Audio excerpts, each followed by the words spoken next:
Hello and welcome back to the Doctor Who Marathon. I'm your host McEdam, and today we're going to be talking about The Gunfighters, written by Donald Cotton and directed by Rex Tucker.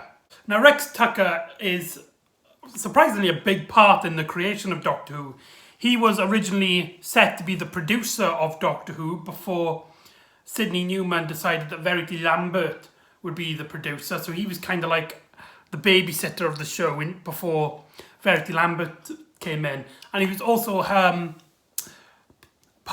the casting of the original TARDIS crew as well. I can't remember which one he actually casts. I don't know if it was the Doctor. I think Verity Lambert obviously picked William Hartnell, but I'm not quite sure.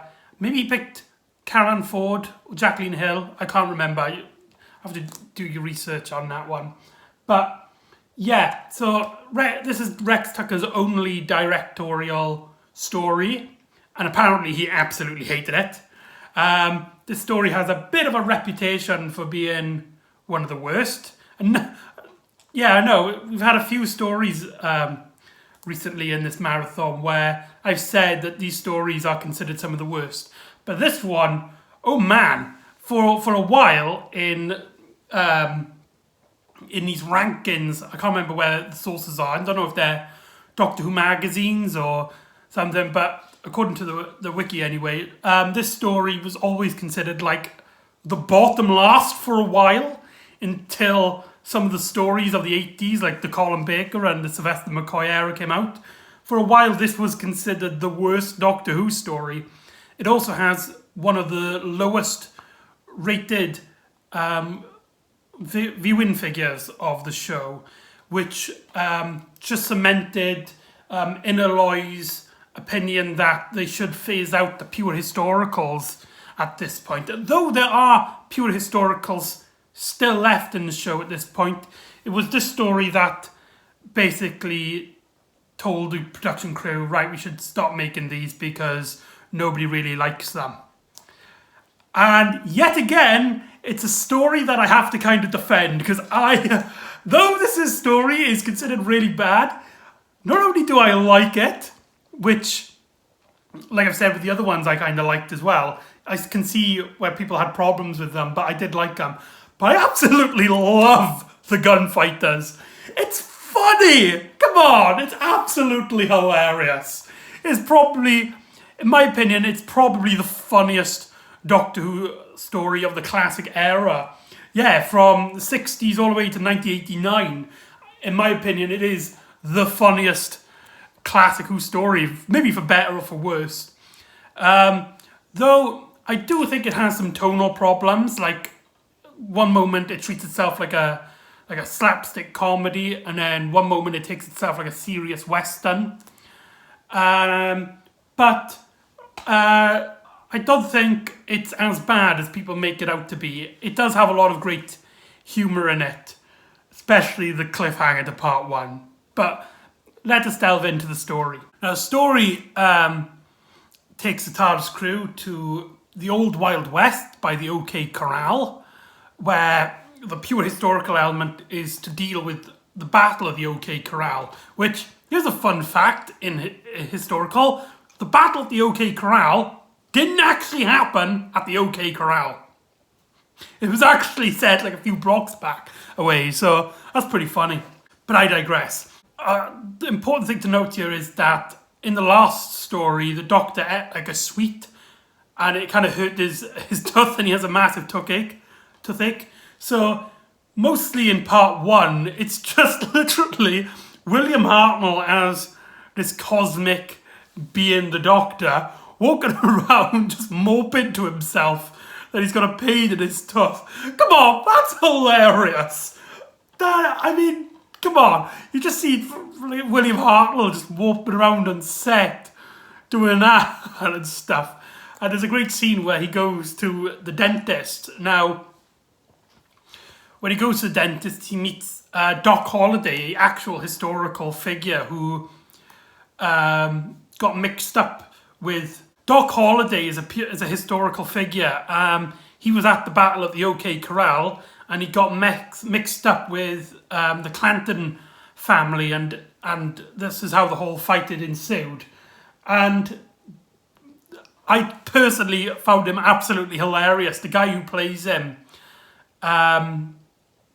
Anthony Jacobs, does a fantastic job. Just he's eccentric and he's absolutely funny. He's a bit of an alcoholic. He's a bit full of himself, but he's still human. He gets angry, he gets mad, but he is a joy to watch. And here's a huge fun fact: Anthony Jacobs, he brought his son on the set when they were making this, Matthew Jacobs. Then Matthew Jacobs grew up with the show and became the writer for the 1996 TV movie. So there you go. That's a strange connection to the Paul McGann era, but yeah, so that's just a really cool fact. And whilst this goes on, Stephen and Dodo get caught up with the Clanton brothers at this bar, and there's a great bit where they force them to play the piano and sing along, and they're literally holding our TARDIS crew at gunpoint while Stephen is singing. And there's a great bit where he's singing, he turns around, he sees the gun like in his face, and he kind of jumps and continues singing. And that's our cliffhanger for part 1. Come on, that is hilarious. Every time I see it, the nervous energy of it with Dodo and Stephen at gunpoint, but it's like this really silly like dance tune.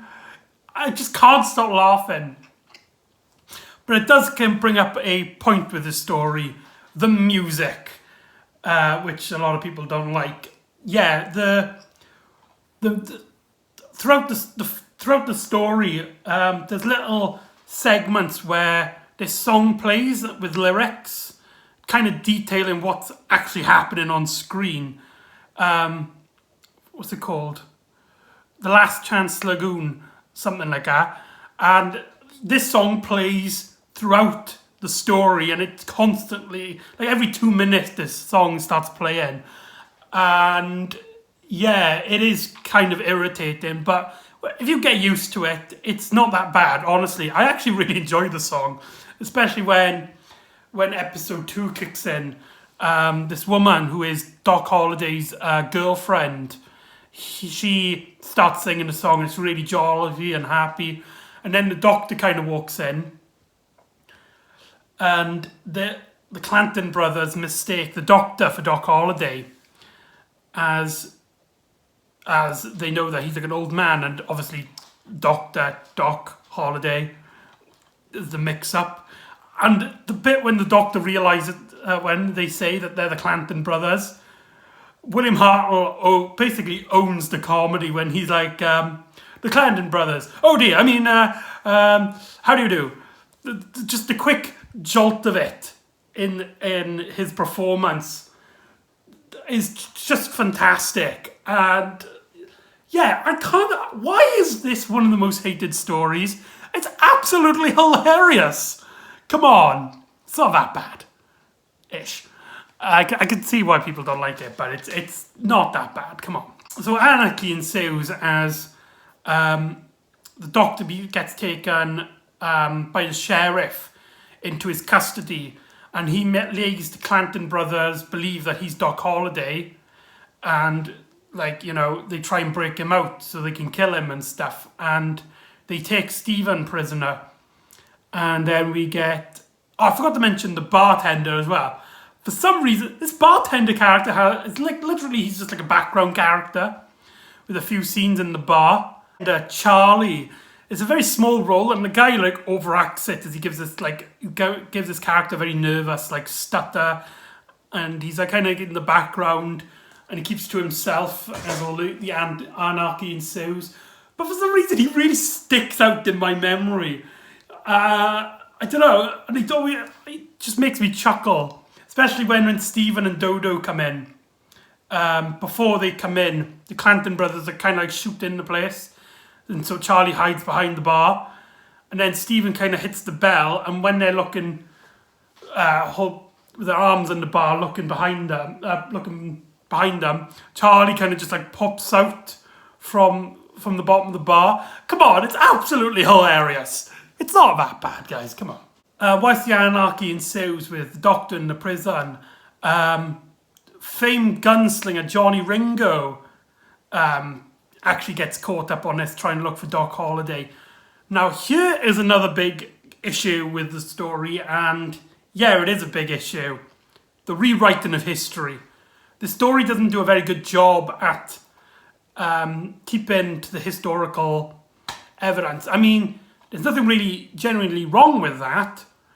I mean, after all, this is a story, it's not claiming to be historically accurate. It is in a way, but it's still in a fiction. But just to clarify, Johnny Ringo wasn't present at the Battle of the OK Corral, despite the story. In fact, one of the brothers that they claim was in the fight and died during the battle didn't actually fight. So this could be a argument of Doctor Who rewriting history, especially how in this story the Doctor is kind of like trying to not have the battle happening. So it's my guess that the Doctor doesn't actually know about this historical event, and the Doctor actually doesn't know about this little obscure moment in the Old West. So that's kind of interesting to note, that he might not know about the true historical events. But even if he didn't, with all these changes to history now, it's still changed history, you know? It's not really a pure historical, and more just a historical event that's been kind of written for Doctor Who, if that makes any sense. So yeah, just keep in mind, it's not 100% historically accurate. Johnny Ringo here is a fantastic villain. I love his first scene where he walks into the bar by himself, and Charlie's like, the bar is closed, but his presence and his stature, his reputation basically owns the presence, and Charlie becomes absolutely afraid of him. And oh man, this scene as well, where they seem to be getting along, but then Charlie kind of misspoke and is like, I can't wait to tell everybody, the sheriff, that you're here.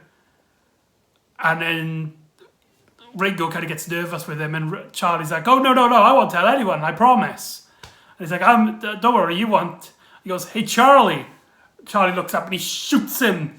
And Charlie like falls dead onto the bar. And I was like, no, not Charlie. Oh, it's one of those, you might find this a lot of time in stories where you have like a character, it's a very small character, plays no big part in the story, but for some reason you just love him. Charlie's one of those characters. Interesting thing to note as well about Johnny Ringo, he was originally going to be played by Patrick Troughton, the strange radio actor during the time, but they decided to save up a role for him for season 4. I wonder what that could be. It couldn't be anything too important if they didn't give him the Johnny Ringo role. So yeah, Patrick Troughton was going to play the main villain here. And so there's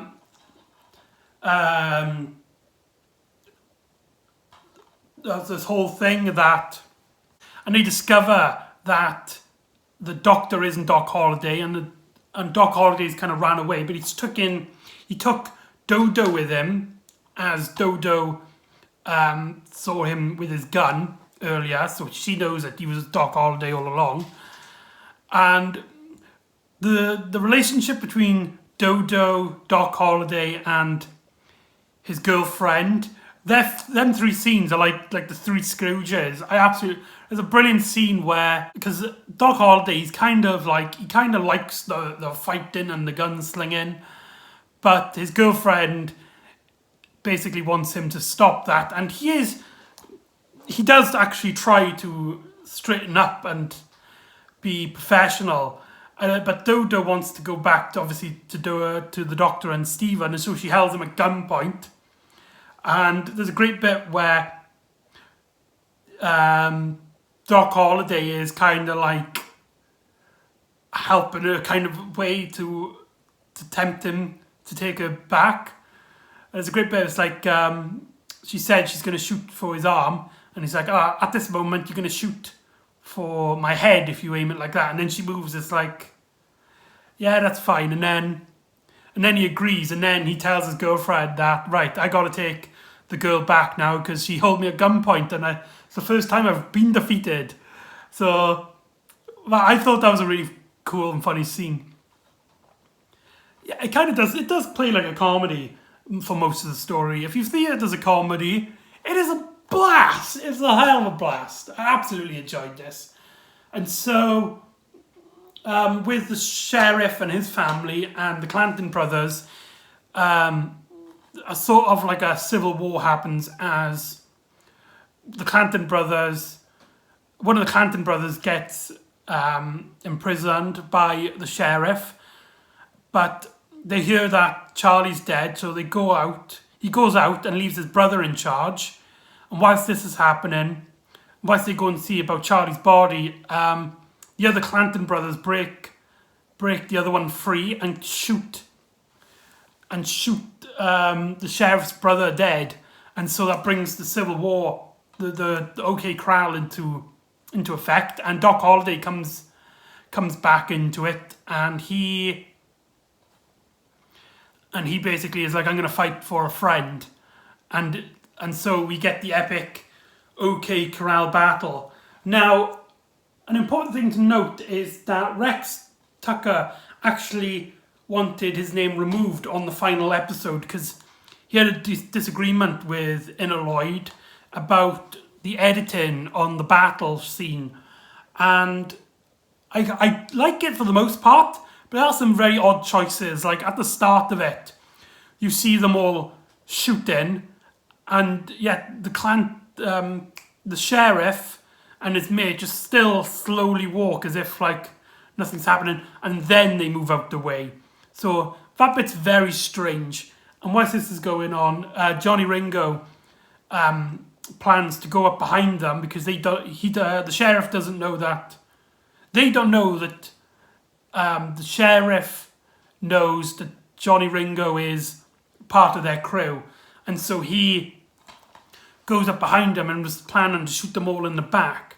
But Doc Holliday is there to protect them, and we have like a little standoff. Now this is a greatly intense scene where Dodo kind of gets involved to protect Doc Holliday, but Ringo kind of like holds a prisoner, and it's a very classic Western situation. So it reminds me a lot like The Good, the Bad and the Ugly, where there's a lot of zooms up and there's a lot of the camera follows people's eye point of view as they're looking at each other and the gun on the floor.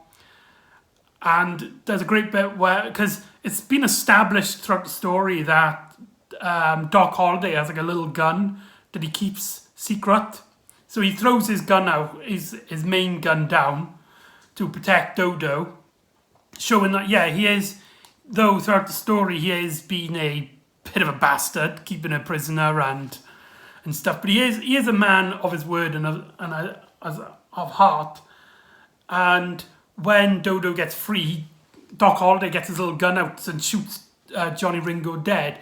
And like I said, Johnny Ringo wasn't actually a part of these events. So what actually happened to him in Doctor Who history after these events, where in real history he obviously lived on, is anyone's guess.